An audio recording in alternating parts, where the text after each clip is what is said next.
Good morning everyone. Today I am going to start a very new topic in coordinate geometry. The name of this topic is transformation of coordinate plane. So in this topic we are going to learn how to convert an oblique coordinate plane to a rectangular coordinate plane and a rectangular coordinate plane to an oblique coordinate plane. तो यहाँ पे oblique coordinate plane को rectangular coordinate plane में convert या transform करने का मतलब है कि oblique coordinate plane में कोई एक पॉइंट दिया रहेगा, उस पॉइंट के कोऑर्डिनेट्स को आपको रेक्टेंगुलर कोऑर्डिनेट प्लेन में कैलकुलेट करना होगा। सिमिलरली रेक्टेंगुलर कोऑर्डिनेट प्लेन को ऑब्लिक कोऑर्डिनेट प्लेन में ट्रांसफॉर्म करने का मतलब है कि रेक्टेंगुलर कोऑर्डिनेट प्लेन में कोई एक पॉइंट दिया रहेगा, उस पॉइंट के कोऑर्डिनेट्स को आपको ऑब्लिक कोऑर्डिनेट प्लेन में कैलकुलेट करना पड़ेगा। ठीक है, तो आइए हम लोग यहाँ से स्टार्ट करते हैं oblique coordinate plane to rectangular coordinate plane transformation. So I need some space, so I have to erase.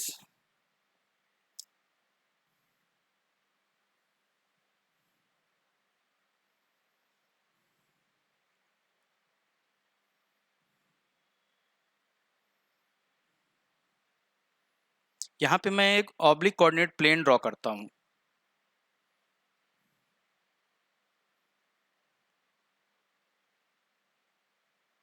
ये क्या है? Oblique coordinate plane. ठीक है, इस एक्सिस को मैंने एक्स एक्सिस बोल दिया and this one is Y axis. ठीक है, पॉइंट ऑफ इंटरसेक्शन जहाँ पे दोनों एक्सिस एक दूसरे को इंटरसेक्ट करते हैं उसको हम लोग ओरिजिन बोलते हैं और इसके कोऑर्डिनेट्स क्या होते हैं 0,0। अब मैंने एक पॉइंट P ले लिया और मान लिया कि इन दोनों एक्सिस के बीच की एंगल क्या है, जो वो अल्फा डिग्री है। अब मैंने एक पॉइंट P ले लिया, इस कोऑर्डिनेट प्लेन में एक पॉइंट P ले लेते हैं। जैसे मान लीजिए एक पॉइंट P ले लिया, उसके कोऑर्डिनेट क्या हैं x एंड y। ठीक है, x कोऑर्डिनेट x है और y कोऑर्डिनेट y है। तो इस पॉइंट को हमें रेक्टेंगुलर कोऑर्डिनेट प्लेन में ट्रांसफॉर्म करना है, यानी हमें x की वैल्यू यानी पॉइंट P की x कोऑर्डिनेट की वैल्यू और पॉइंट P के y कोऑर्डिनेट की वैल्यू रेक्टेंगुलर कोऑर्डिनेट प्लेन में कैलकुलेट करनी है। तो सबसे पहले हमें ये जानना होगा यहाँ पे कि पॉइंट P के कोऑर्डिनेट्स को हम लोग बाई डायग्राम कैसे रिप्रेजेंट कर पाएंगे। तो यहाँ पे अगर मैं बाई डायग्राम की बात करूं, तो देखो मैं यहाँ पे क्या करता हूँ, पॉइंट P से एक लाइन ड्रॉ करता हूँ जो y एक्सिस के पैरेलल है। यहाँ पे मैंने एक लाइन ड्रॉ कर दिया, y एक्सिस के पैरेलल है। और सिमिलरली मैंने एक और लाइन ड्रॉ किया जो x एक्सिस के पैरेलल है, इस तरीके से। ठीक है, इस पॉइंट को मैंने नाम दे दिया m एंड इस पॉइंट को मैंने नाम दिया n। मतलब ये जो लाइन जो P से होकर के जा रही है और y एक्सिस के पैरेलल है, x एक्सिस को जिस पॉइंट पर इंटरसेक्ट करती है उस पॉइंट को मैंने m से डिनोट कर दिया, इस पॉइंट को। ठीक है, अब यहाँ पे जो OM की वैल्यू होगी, ये OM ये क्या होगी, एब्सिसा ऑफ पॉइंट P यानी x coordinate of point P। OM की वैल्यू क्या है, यहाँ पे x है और PM की वैल्यू क्या है, PM की वैल्यू क्या है, y है। मतलब पॉइंट P का ऑर्डिनेट होगा PM। ठीक, अब जैसे देखो, अब जैसे हमने एक और चीज मान ली कि इस पॉइंट P के कोऑर्डिनेट रेक्टेंगुलर कोऑर्डिनेट प्लेन में x1, y1 है। ठीक है, x1, y1 है।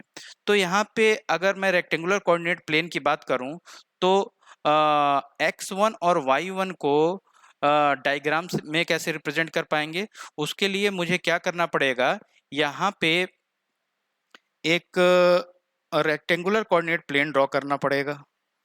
तो मैं यहाँ पे एक रेक्टेंगुलर कोऑर्डिनेट प्लेन ड्रॉ करता हूँ। रेक्टेंगुलर कोऑर्डिनेट प्लेन ड्रॉ कर दिया मैंने यहाँ पे।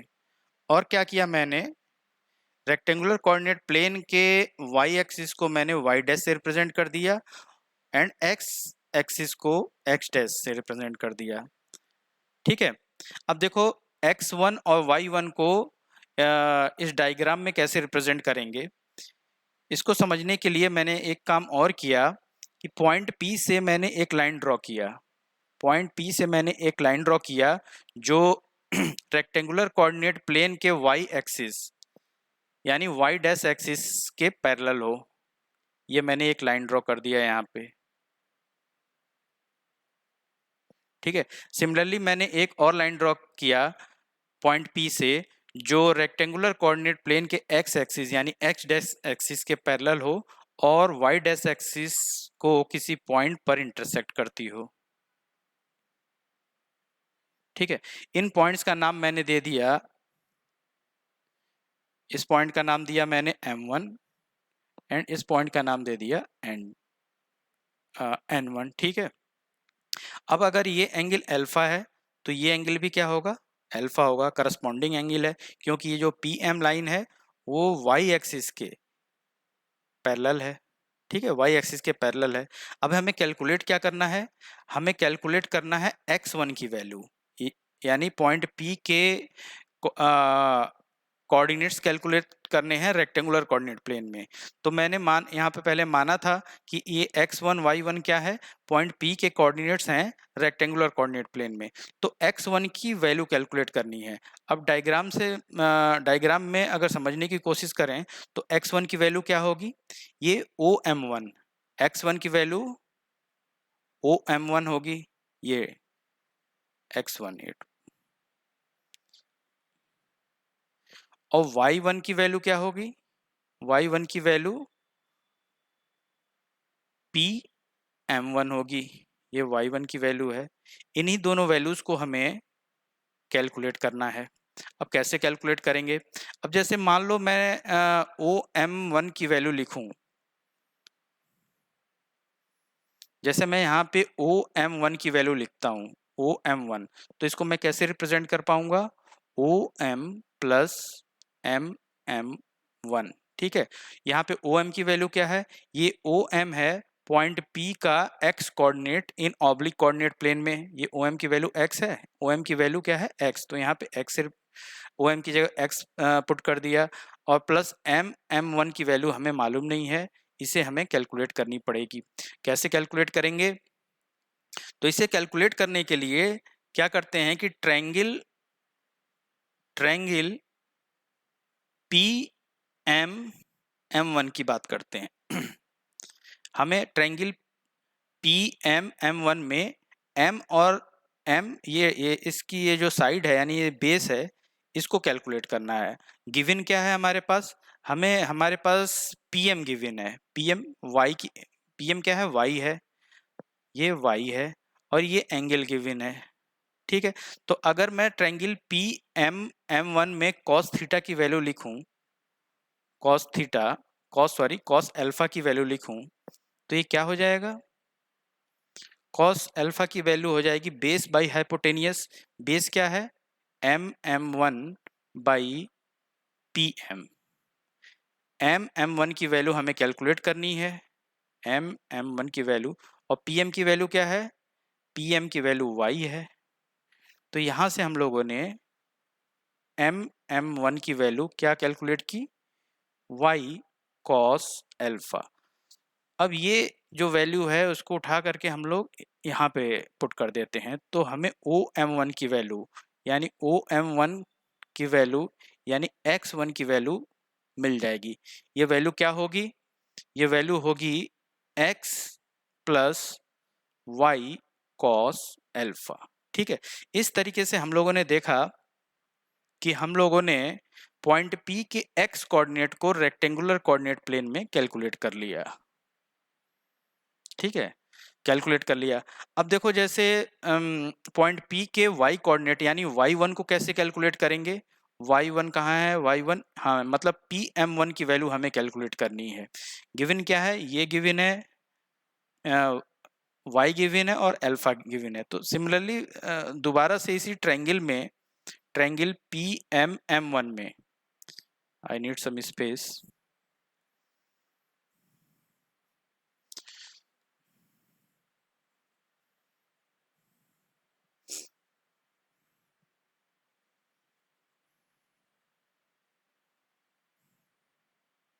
जैसे इसी ट्रायंगल की बात करता हूं मैं, ट्रायंगल पी एम वन की बात करता हूं।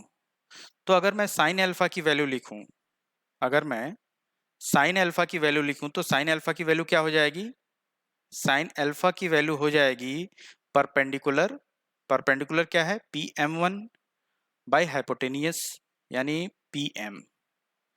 परपेंडिकुलर यानी ये वैल्यू कैलकुलेट करनी है हमें, P M one, P M one की ये वैल्यू कैलकुलेट करनी है, और पी एम की वैल्यू क्या दी हुई है? वाई दी हुई है। इसलिए पी एम वन यानी वाई वन की वैल्यू क्या हो जाएगी यहाँ पे? Y sine alpha. तो इस तरीके से हम लोगों ने देखा, हम लोगों ने पॉइंट पी के वाई कोऑर्डिनेट को भी रेक्टेंगुलर कोऑर्डिनेट प्लेन में कैलकुलेट कर लिया। इसलिए हम लोग यहाँ पे लिख सकते हैं, क्या लिख सकते हैं? मतलब x1 y1 कोऑर्डिनेट्स को ऐसे भी लिख सकते हैं हम लोग, x plus Y cos alpha comma Y sine alpha. तो इस तरीके से अगर कोई भी पॉइंट ऑब्लिक कोऑर्डिनेट प्लेन में दिया हुआ है और जिसके कोऑर्डिनेट्स दिए हुए हैं, तो आप इसको इसके कोऑर्डिनेट्स को रेक्टेंगुलर कोऑर्डिनेट प्लेन में कैलकुलेट कर सकते हैं। यानी x1 और y1 की वैल्यू हम लोग इस फॉर्मूले से डायरेक्ट कैलकुलेट कर सकते हैं। So you should remember, you all should remember this formula. ठीक है, अब आइए देखते हैं कि एक रेक्टेंगुलर कोऑर्डिनेट प्लेन को हम लोग ऑब्लिक कोऑर्डिनेट प्लेन में कैसे ट्रांसफॉर्म करेंगे। So I need some space, I have to erase.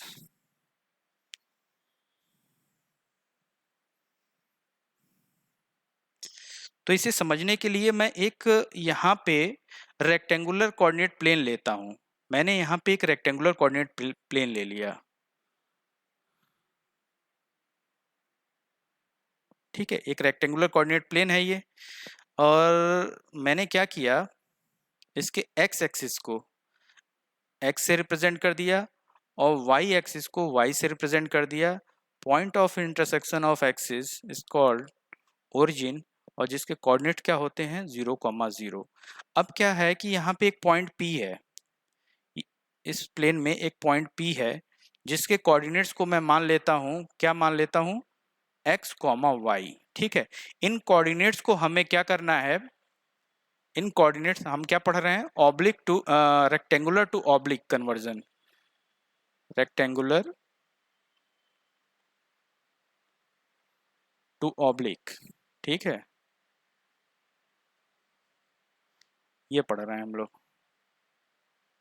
ठीक है, तो रेक्टेंगुलर प्लेन में एक पॉइंट P है, इस जिसके कोऑर्डिनेट्स दिए गए हैं। हमें क्या कैलकुलेट करना है? हमें इस पॉइंट्स P के कोऑर्डिनेट कैलकुलेट करने हैं ऑब्लिक कोऑर्डिनेट प्लेन में। ठीक है, तो यहाँ पे x1 x और y क्या रिप्रेजेंट करता है? सबसे पहले ये जानना होगा, x और y क्या रिप्रेजेंट करता है। इसको जानने के लिए मैं एक लाइन ड्रॉ करता हूँ,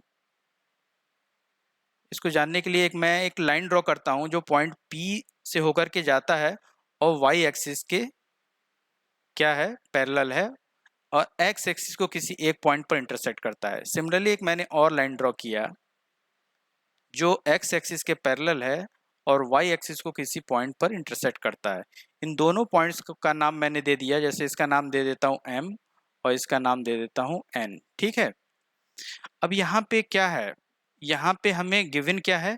हमें OM की वैल्यू, मतलब इस पॉइंट P की OM की वैल्यू क्या होगी? यहाँ पे ये पॉइंट P की एब्सिसा होगी जिसकी वैल्यू क्या है? गिवन है x। एंड सिमिलरली PM क्या होगा?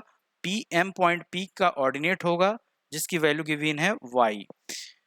हमें ठीक है, अब मैं मान लेता हूं कि इस पॉइंट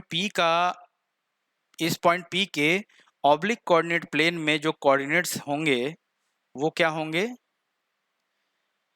मैंने मान लिया x1, y1। ठीक है, x1, y1 मान लिया। ठीक है, इस अभी x1 y1 क्या रिप्रेजेंट करता है? इसको बाय डायग्राम हम लोग कैसे समझ सकते हैं? इसके लिए मुझे एक ऑब्लिक कोऑर्डिनेट प्लेन ड्रॉ करना होगा। तो यहाँ पे मैं एक ऑब्लिक कोऑर्डिनेट प्लेन ड्रॉ करता हूँ। यहाँ पे मैंने एक ऑब्लिक कोऑर्डिनेट प्लेन, सॉरी, यहाँ पे मैंने एक ऑब्लिक कोऑर्डिनेट प्लेन ड्रॉ किया, जैसे मान लो ऐसे,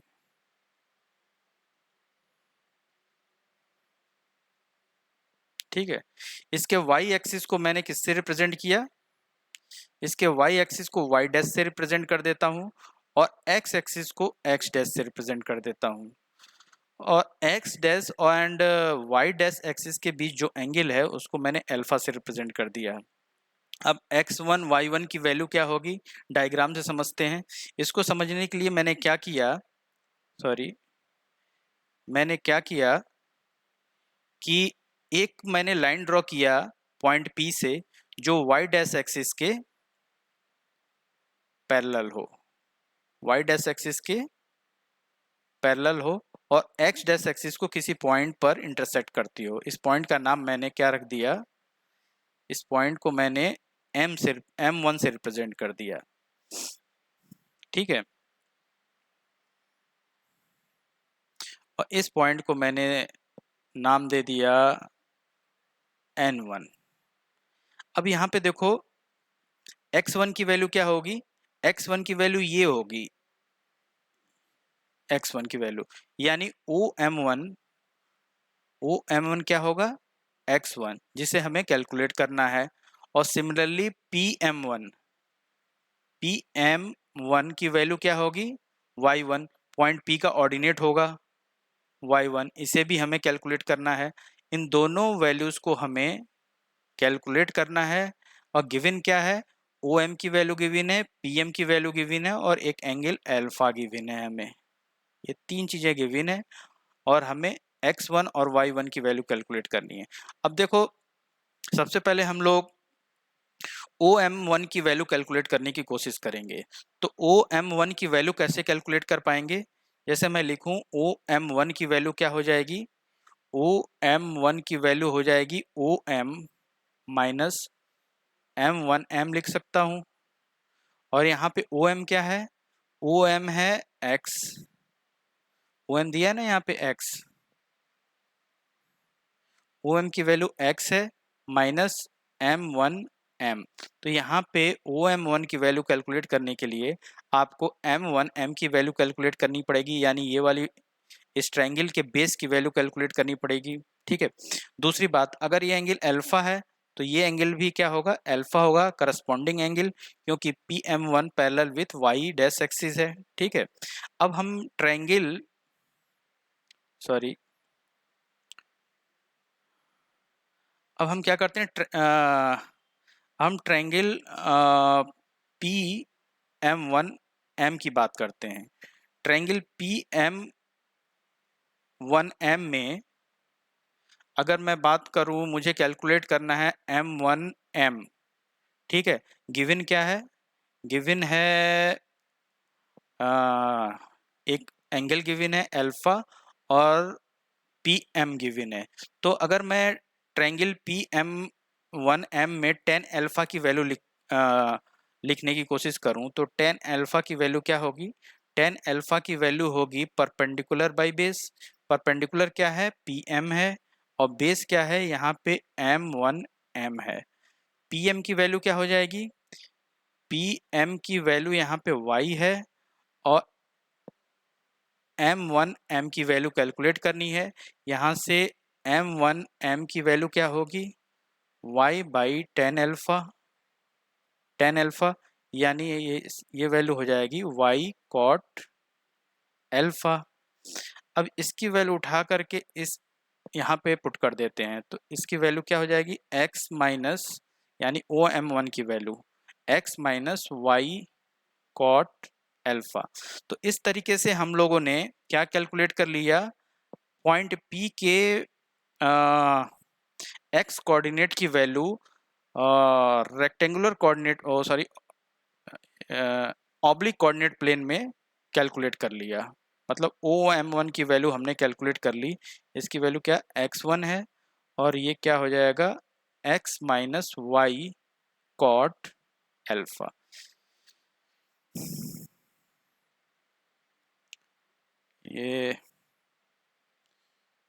ये हमने कैलकुलेट कर लिया, ठीक है, वो m1 की वैल्यू यानी x1 की वैल्यू कैलकुलेट कर लिया। अब हमें क्या कैलकुलेट करना है, y1 की वैल्यू। y1 क्या है, इस पॉइंट P का कोऑर्डिनेट क्या है, ऑब्लिक कोऑर्डिनेट प्लेन में क्या होगा, ये कैलकुलेट करना है। तो ये कैसे कैलकुलेट करेंगे, देखो y1 की वैल्यू यानी ये वैल्यू कैलकुलेट करनी है हमें y1, ठीक है। फिर सिमिलरली क्या करेंगे हम लोग, आई नीड सम स्पेस,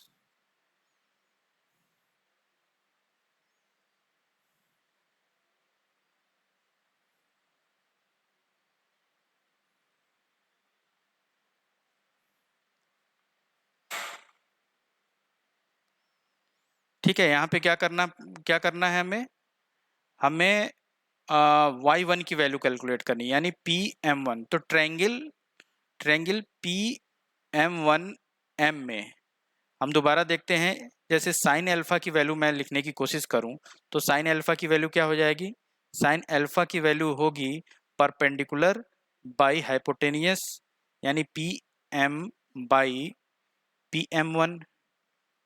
PM की वैल्यू क्या है, PM की वैल्यू यहाँ पे y है और हमें कैलकुलेट क्या करना है, PM1 की वैल्यू क्या है, y1। तो यहाँ पे y1 की वैल्यू क्या निकल के आएगी, y बाई साइन अल्फा और यहाँ पे y कॉसेक अल्फा यानी y1 की वैल्यू हमें मिली वो y कॉसेक अल्फा। तो इस तरीके से हम लोगों ने पॉइंट P के कोऑर्डिनेट को ऑब्लिक कोऑर्डिनेट प्लेन में कैलकुलेट कर लिया, ठीक है। तो इसको हम लिख भी सकते हैं, कैसे लिखेंगे, जैसे मैं x1 y1 की वैल्यू लिखने की कोशिश करूं तो ये कैसे लिख पाएंगे, इसको अगर लिखना है तो आपको कैसे लिखना होगा, ब्रैकेट में x1 की वैल्यू क्या है, x minus Y cot alpha comma y cosec alpha, ठीक है। ये चीज़ें आपको याद रखनी है, ठीक है। x1 की वैल्यू क्या हो जाएगी, x minus Y cot alpha और y1 की वैल्यू क्या हो जाएगी, y कॉसेक अल्फा। तो यहाँ पे बस ये याद रखना है कि अगर किसी पॉइंट P के कोऑर्डिनेट रेक्टेंगुलर कोऑर्डिनेट प्लेन में दिए हुए हो यानी यहाँ पे x की वैल्यू दी हुई हो और y की वैल्यू दी हुई हो, तो हम उसी पॉइंट P के कोऑर्डिनेट को ऑब्लिक कोऑर्डिनेट प्लेन में कैसे कैलकुलेट करेंगे। तो ये दोनों फार्मूला, मतलब यहाँ पे आपको x की वैल्यू, x1 की वैल्यू भी मतलब ये याद रखना चाहिए और y1 की वैल्यू को कैलकुलेट करने के लिए ये याद रखना चाहिए। अगर ये दोनों चीज़ें याद हैं so you can calculate very easily, ठीक है। तो मैं इस वीडियो को यहीं पे स्टॉप करता हूँ। नेक्स्ट वीडियो लेक्चर में हम लोग इस टॉपिक पे इस टॉपिक बेस्ड जितने भी न्यूमेरिकल हैं उन सभी न्यूमेरिकल प्रॉब्लम्स को हम लोग सॉल्व करेंगे। अभी के लिए thank you, have a nice day.